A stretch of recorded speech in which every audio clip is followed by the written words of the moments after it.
اگر یہ عدالت کو تقسیم کرنے کی طرف لے جائے تو میرا خیال ہے کہ کسی کے لیے بھی، اور خاص طور پہ قاضی فائز صاحب جو کہ اس عدالت کو لیڈ کر رہے ہوں گے، وہ یہ نہیں چاہیں گے کہ یہ اس ڈائریکشن کے اندر بات چلے. تو یہ دو بنیادی چیزیں، ایک سائلین کے لیے کچھ بہتری کرنا، انہوں نے خود دیکھا ہے کہ سسٹم کے اندر کیسے پھنس جاتے ہیں لوگ، اور دوسرا عدالت کی کریڈیبلٹی کو کسی طریقے پروٹیکٹ کرنا. یہ ایک ایسی عدالت ہے جس نے آرڈر دیا کہ الیکشن ہو جائیں تو الیکشن نہیں ہوئے، جس نے آرڈر دیا کہ فلاں کے خلاف ہم کارروائی کریں گے تو کارروائی نہیں ہوئی. یہ ایک ایسی عدالت ہے جس کے اندر ڈویژنز ہیں جوڈیشل آئیڈیالوجیز کی. اس کو کسی طریقے کریڈیبل بنانا ان کا دوسرا سب سے بڑا ایشو ہوگا، اور مجھے یقین ہے کہ وہ اپنی تمام تر انرجیز کے تھرو بہت ٹرانسپیرنسی سے آئین اور قانون کے مطابق یہ دونوں آبجیکٹیوز اچیو کریں گے. جی اچیو کریں گے. بالکل صاحب، ہمیشہ آپ نے آئین اور قانون کے حوالے سے ہماری رہنمائی کی ہے. پارلیمنٹ بالادست ہے، کیا یہ خواب جو ہے پورا ہوگا؟ آپ اگر میرے سے سوال پوچھ رہی ہیں تو مجھے آپ کی آواز نہیں آئی. جی سعد صاحب، میں یہ پوچھ رہی ہوں کہ ہمیشہ آپ نے ہماری آئین اور قانون کے حوالے سے آپ نے ہماری رہنمائی کی ہے. کیا لگتا ہے آپ کو کہ پارلیمنٹ جو ہے وہ بالادست ہے، کیا یہ جو خواب ہے آپ دیکھ رہے ہیں یہ پورا ہوگا؟ مجھے آپ کی آواز تھوڑی کٹ کے آئی، لیکن میں گزارش کروں کہ پارلیمان جو بالادست ہے والی آپ نے بات کی. جی آپ کو آواز آ رہی ہے سعد صاحب؟ جی عادل صاحب، میں آپ کی جانب آؤں گی. مجھے آواز نہیں آ رہی. جی عادل صاحب، میں آپ کی جانب آؤں گی کہ نئے چیف جسٹس جو ہیں وہ عدالتی اصلاحات میں کتنے کامیاب ہوں گے؟ دیکھیں، اپنے پہلے امتحان میں تو وہ کامیاب ہو گئے. جو وہ کہا کرتے تھے کہ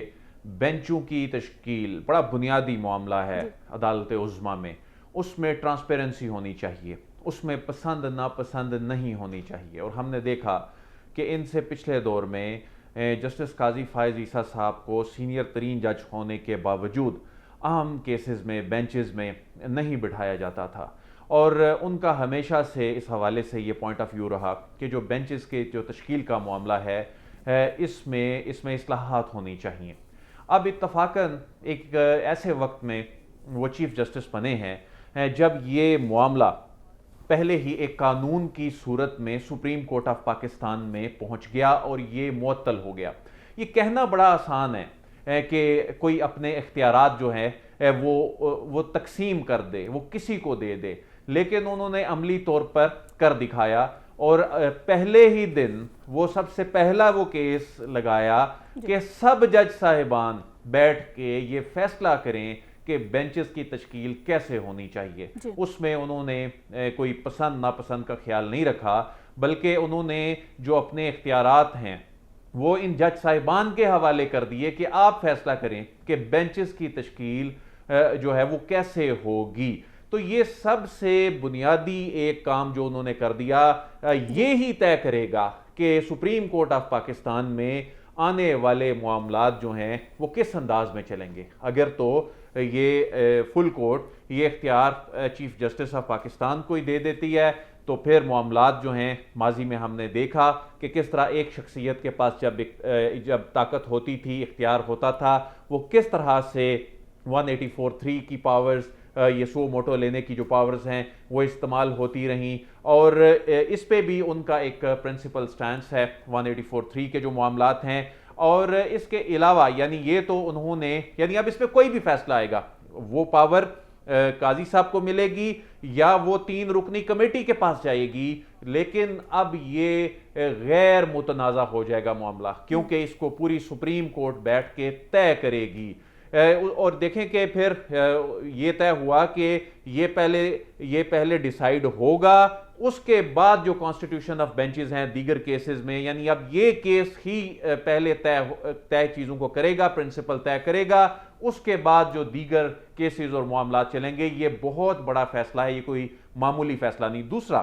انہوں نے ایک اور اپنا جو ان کا ایک سٹانس تھا اس کو پہلے ہی دن اس پہ وہ پورے اترے. وہ یہ کہتے تھے کہ بلکہ انہوں نے کئی خط و کتابت بھی کی اس حوالے سے کہ جو رجسٹرار ہیں وہ جوڈیشل آفیسر ہونا چاہیے. وہ کہتے تھے کہ ان کا انتظامیہ سے تعلق نہیں ہونا چاہیے. اور ہم نے یہ افتخار چودھری کے دور کے بعد سے دیکھا کہ اس میں کس طرح سے بیوروکریسی کے ایک خاص گروپ کو کے اعلیٰ افسر کو ہی لگایا جاتا تھا، اور آتے ہی انہوں نے ایک خاتون جوڈیشل آفیسر کو رجسٹرار مقرر کیا اور پہلی مرتبہ ایک خاتون کو بھی رجسٹرار بنایا۔ پھر انہوں نے اپنا حلف اردو اور انگریزی دونوں زبانوں میں لیا، اور انہوں نے جو پریس ریلیز پہلی جاری کرائی، جو اہم تقرر و تبادلے تھے، جو 3 تقرریاں ہوئیں، وہ بھی اردو اور انگریزی دونوں میں، یعنی ایک سرکاری زبان میں اور ایک قومی زبان کے حوالے سے۔ تو یہ بڑا یہ جو انہوں نے یہ جو جسچر دیا ان 2-3 اقدامات کے ذریعے، وہ یہ بتا رہا ہے کہ جو وہ کہا کرتے تھے وہ انہوں نے اپنے پہلے روز تو کر دکھایا، لیکن آگے بہت سے ایسے چیلنجز ہیں جس پہ سعد رسول صاحب نے بھی بات کی، وہ یقیناً ان کا امتحان ہوگا۔ لیکن ایک اور بات جو آج ان کی اہلیہ بھی ان کے ساتھ کھڑی تھیں، یہ بھی انپریسیڈنٹڈ تھا، لیکن یہ بھی ایک جسچر تھا، اور انہوں نے دیکھیں، ہم نے یہ دیکھا کہ جب ججز پہ الزامات لگتے ہیں، اکاؤنٹیبلٹی جو ہے یہ سب کی ہونی چاہیے، اس سے کوئی بالا تر نہیں ہونا چاہیے، چاہے اس کا تعلق کسی بھی ادارے کسی بھی شعبے سے ہو۔ ان پر ایک الزام لگا، وہ ریفرنس آیا، اس پہ سماعت ہوئی، اور ہم نے دیکھا کہ ان کی اہلیہ بھی کٹہرے میں کھڑی ہوئی، وہ خود بھی کٹہرے میں کھڑے ہوئے، اپنے ساتھی ججز کے سامنے کھڑے ہوئے۔ ہم نے دیکھا کہ جب جج صاحبان پہ الزام لگتا ہے اعلیٰ عدلیہ کے یا ایون ماتحت عدلیہ کے بھی، وہ ریزائن کر جایا کرتے ہیں، وہ ان کمپلیکیشنز میں نہیں پڑتے، وہ اپنی جان چھڑاتے ہیں۔ تو ان پہ جو الزامات لگے، انہوں نے خود اپنے ساتھی ججز کے سامنے ان کرٹیکل جو کوسچنز کا نہ صرف جواب دیا، بلکہ ان کی اہلیہ نے اس کرٹیکل وقت میں ان کا ساتھ دیا، اور آج انہوں نے اپنے ساتھ ان کو کھڑا کر کے یہ میسج دیا۔ لیکن آنے والا وقت یقیناً ایک مشکل وقت ضرور ہے، اور اس میں اگر اسی طرح جس طرح قاضی صاحب اپنے سٹانس پہ پہلے دن پورے اترے ہیں، آنے والے وقت میں بھی وہ اپنے انہی پرنسپلز کو اگر لے کر چلتے ہیں، تو میں سمجھتا ہوں کہ سپریم کورٹ آف پاکستان میں جس طرح بہت سے ایشوز میں کریڈیبلٹی کے ایشوز بن گئے، بہت سی سیاسی چیزوں نے اس ادارے کو نقصان پہنچایا، اور بہت سے اختلافات نے اس ادارے کے حوالے سے بہت سے معاملات کو، جو چیزیں ایک فورم پہ ڈسکس ہونی چاہیے تھیں، وہ سیاسی میدان میں آ کے چیزیں ڈسکس ہونے لگیں۔ باہر بیٹھے لوگوں نے فائدہ اٹھانا شروع کیا، اور اس ادارے کے معاملات کے حوالے سے انہوں نے اس تقسیم اور اس اختلاف کا فائدہ اٹھا کے اپنے مقاصد کے لیے استعمال کیا۔ ریاست کے لیے استعمال کیا، بڑے دبنگ فیصلے بھی کیے، ہم نے دیکھا اس پر انہوں نے عمل درآمد بھی کروایا۔ بالکل حسن صاحب، آپ کی جانب آؤں کی، جس طرح سے ہم نے دیکھا ماضی میں سوموٹ ایکشن بھی لیا گیا، پھر اس کے بعد حکم عدولی بھی ہوئی، تو کیا اب جسٹس قاضی فائز عیسیٰ صاحب جو ہیں عدالتی احکامات پر عمل درآمد کو یقینی بنا سکیں گے؟ دیکھیں، ان کے لیے تو بے شمار چیلنجز جو ہیں وہ سابق چیف جسٹس آف پاکستان جو ہے وہ چھوڑ کر چلے گئے، رخصت ہو گئے، اور ایک ایسے وقت میں چیف جسٹس آف پاکستان کے کاندھے پر جو ہے وہ ایک بھاری ذمہ داری عائد کر ڈالی کہ جب 56,566 سے زائد مقدمات جو ہیں وہ زیر التوا ہے عدالت عظمیٰ میں، اور ایک یہ وہ خواب ہے جو جسٹس افتخار سے لے کے آج تک جو ہے وہ عوام ڈیلی دیکھتی ہے کہ شاید یہ تاریخ پر تاریخ نہیں ڈلے گی اور ان کو انصاف فراہم جو ہے وہ کر دیا جائے گا۔ یہ ایک بہت بڑا جو ہے ان کے لیے چیلنج ہے۔ اور پھر دوسرا کہ جو سابق چیف جسٹس نے جو ججز کے درمیان جو تقسیم کا تاثر دیا، وہ بہت ہی خوفناک ہے۔ یعنی وہ اپنا ہاؤس ان آرڈر بھی نہیں کر سکے، اور عدالت کو اس پوزیشن پر لے آئے کہ محلے تھروں پر، گلی محلوں میں عدالت کا مذاق اڑایا جاتا تھا، چاہے وہ فیصلے انہوں نے قانون اور آئین کے مطابق کیے ہوں اپنے اینڈ پر، لیکن ان کو سیاستدانوں نے اس کا بہت غلط جو ہے وہ استعمال کیا۔ پارلیمان میں ان کے دور اقتدار میں عدالت کی توہین کی گئی، عدالتوں کا مذاق اڑایا گیا۔ اس پر جو ہے یہ بہت بڑا چیلنج ہے کہ عدالت عدلیہ کی جو ہے وہ اس کا اقتدار، اس کو جسے کہا جا سکتا ہے اس کی مضبوطی، یعنی عدلیہ کا وقار بلند کرنا، عدلیہ کی پوزیشن مضبوط کرنا، یہ بہت بڑا چیلنج ہے۔ اور پھر چیف جسٹس صاحب بڑے کمال ہیں، میں نے ان کے فیصلے دیکھے اور میں نے ان کی پوری ہسٹری کا جائزہ لیا، تو مجھے اندازہ ہوتا ہے کہ یہ صرف سنجیدہ اور سلجھے ہونے کے ساتھ ساتھ یہ قانون، شریعت، اسلامی تعلیمات اور اس کے ساتھ ساتھ تاریخ کو بہت زیادہ جو ہے انہوں نے پڑھا ہوا ہے۔ اور بلکہ یہ پاکستان کے ساتھ ساتھ دیگر جو ممالک کے جو فیصلے ہیں، قوانین ہیں، اس پر بھی بڑی جو ہے وہ گہری نظر رکھتے ہیں اور باقاعدہ فیصلوں میں ان کے جو ہے حوالے دیتے ہیں۔ تو میرا خیال ہے کہ جتنے ان کے لیے چیلنجز ہیں کہ عدلیہ میں احتساب کا عمل بھی ان کے لیے ایک چیلنج ہے، اس کو بہتر بنانا، کہ جو مختلف جو ہے سیشن کورٹ، نیچے والی جو عدالتیں ہیں اس پر کرپشن کے الزامات بھی لگتے رہے ہیں، اور پھر جو اس کا جو ہے وہ عدلیہ کی ساکھ جو متاثر ہوئی ہے اس کو بہتر بنانا، اور پھر فیصلے لینا، پھر جو اتنے 56,000 سے زائد کیسز جو ہیں وہ زیر التوا ہیں، یہ بڑے چیلنجز ہیں۔ میرے خیال میں یہ 1 سال کچھ ماہ ہے، ان کو 2 سال سمجھ لینا چاہیے، اور یہ میرے خیال میں سمجھیں گے۔ اور جو آپ کو صرف ایک یاد ہوگا، جس سے بھی یہ سیاستدان یہ باتیں کرتے ہیں کہ کوئی نون لیگ والا سمجھتا ہے کہ وہ پی ٹی آئی کے خلاف فیصلہ دیں گے اور پی ٹی آئی والا سمجھتا ہے کہ شاید نون لیگ کو سپورٹ کریں گے، صرف میں ان سیاستدانوں کو ایک ریکویسٹ کرنا چاہتا ہوں، جو انہوں نے پارلیمان میں آ کے ایک آئین کے حوالے سے جو تقریر کی تھی، وہ صرف تقریر کو ضرور یاد رکھیں۔ میں اتنا جانتا ہوں کہ جسٹس قاضی فائز عیسیٰ صاحب آئین کو نظر انداز نہیں کریں گے، آئین کی بالادستی کو ہر صورت قائم رکھیں گے، ریاست کا فائدہ کریں گے، اور یہ اگر کوئی یہ سمجھتا ہے کہ وہ کسی کو فائدہ مل جائے گا، جو میں نے ان کے فیصلے پڑھے مجھے تو کوئی نظر نہیں آتا کہ کسی کو فائدہ ملے گا۔ اور رہی بات سابق چیف جسٹس صاحب کی، تو تاریخ ہے، تاریخ دان اس کو کیسے لکھتے ہیں، لکھاری اس کو کس انداز میں لکھتے ہیں، وہ تو تاریخ ہی بتائے گی کہ اس میں کون کون سے سیاسی اتار چڑھاؤ بھی آئے، کون کون سی آپ سیاست کو کس طرح آپ عدالت میں لے آئے، اور پھر عدالتی معاملات کو کس طریقے سے آپ نے سینئر کو نظر انداز کیا، وہ بھی ایک داستان ہے۔ کہیں پر مثبت فیصلے تھے، کہیں پر غلط فیصلے تھے، سیاستدان بھی جو ان کے حق میں اچھا فیصلہ ہوتا ہے تو وہ یہ سمجھتے ہیں کہ یہ بہت بہترین فیصلہ ہے، جہاں پر ان کے خلاف فیصلہ آ جائے تو وہ عدلیہ پر جو ہے چڑھ دوڑتے ہیں۔ میرے خیال میں یہ بھی ان کو چیز ختم کرنا چاہیے، عدلیہ کا وقار جو ہے اس کو ملوث خاطر رکھتے ہوئے معاملات کو آگے لے کے چلنا چاہیے۔ اب جو الیکشن 2023 میں انتخابات ہوتے ہیں یا نہیں، یہ بہت بڑا سوال ہے۔ اب یہ بھی دیکھا جائے گا، یہ بھی ان کے لیے چیلنج ہے کہ آئین کے مطابق اس میں کیا معاملات آتے ہیں۔ جیسا ابھی بتا رہے تھے دیل ورائے صاحب بھی کہ کل والے دن بھی پہلی جو ہے ان کی ہیئرنگ ہونے جا رہی ہے، اور جو فل کورٹ انہوں نے بنا دیا، اور وہ یہی تو مطالبہ سابق تمام افراد کر رہے تھے کہ کسی بھی جج کو نظر انداز نہ کیا جائے، 15 ججز بیٹھے، فیصلے سنیں اور معاملہ کلیئر ہو جائے۔ مجھے یہ لگتا ہے باقی جو کیسز کھلیں گے اس میں بھی فل کورٹ جو ہے وہ بینچ بن سکتا ہے۔ ٹھیک ہے، فل بینچ بن سکتا ہے، لیکن کل اس پر سماعت بھی ہونے جا رہی ہے، اور مجھے بریک لینی ہے، بریک کی جانب بڑھنا ہے، اور بریک کے بعد ہم بات کریں گے پارلیمانی تاریخ میں ایک منفرد واقعہ پیش آیا ہے، یہ واقعہ ہے کیا؟ بریک کے بعد بات کریں گے، اسٹے ود اس۔